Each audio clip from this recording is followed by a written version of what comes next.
Imagine a strange museum. There are no paintings on the walls, no statues, no ancient treasures. Instead, every room is filled with things that almost happened. The business someone almost started, the book someone almost wrote, the trip someone almost took, the apology someone almost made, the dream someone almost chased. Welcome to the Museum of Almost. It is the largest museum in the world, and almost everyone contributes something to it.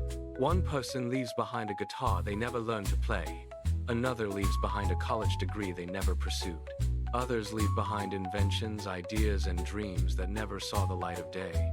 The sad part is this: most people do not fail because they lack talent. They fail because they stop at almost. They almost take the chance. They almost believe in themselves. They almost begin.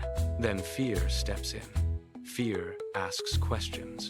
What if I fail? What if people laugh? What if I'm too old? What if I don't know enough? What if I make mistakes?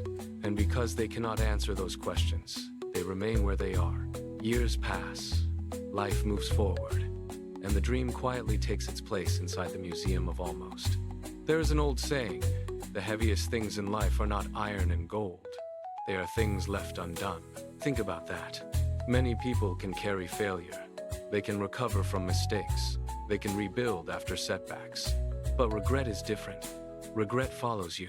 It whispers. It asks questions. What would have happened if I had tried? Who could I have become? How different would my life be? These questions can last a lifetime. An elderly man was once asked what his greatest regret was. He did not talk about money. He did not mention mistakes. He simply said, "I regret the risks I didn't take." That answer is powerful. At the end of life, people rarely regret trying. They regret waiting. They regret hesitating. They regret choosing safety over possibility. Imagine two doors. Behind one door is failure. Behind the other is regret. Most people spend their lives trying to avoid failure, yet they unknowingly walk straight into regret. Failure may hurt for a season. Regret can hurt for decades.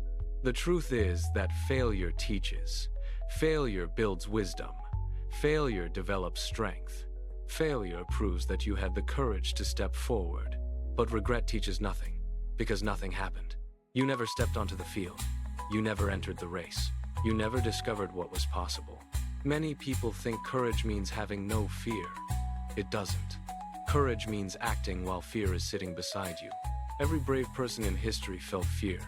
Every successful person felt doubt. Every person who accomplished something meaningful wondered if they were good enough. The difference is simple. They moved anyway. A ship is safest in the harbor, but ships were not built for harbors. They were built to sail. Likewise, people were not built merely to exist. They were built to grow, to learn, to explore, to create, to love, to take chances, to become more than they were yesterday.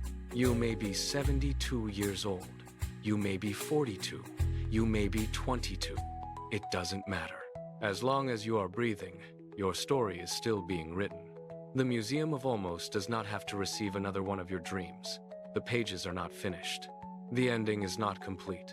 You still have time to begin. Maybe your first step is small. Making a phone call, writing one page, learning one lesson, taking one walk, starting one video, speaking one truth. Small beginnings often create extraordinary endings. An acorn becomes an oak tree. A single spark can light a fire. One decision can alter an entire life. Years from now, imagine looking back and saying, "I'm glad I tried." Those 4 words bring peace. They bring freedom, because even if things do not go exactly as planned, you know you lived. You know you stepped forward.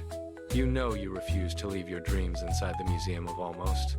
One day, all of us will leave something behind. The question is this: will you leave behind memories of a life fully lived? Or will you leave behind rooms filled with dreams that almost happened? The choice is still yours. The doors of the Museum of Almost are always open, but you do not have to donate another dream to it. Today, choose differently. Take one step, make one attempt, risk one failure, because failure may bruise your pride, but regret can imprison your soul. And the most beautiful words you can someday say are these: I didn't almost live. I truly lived.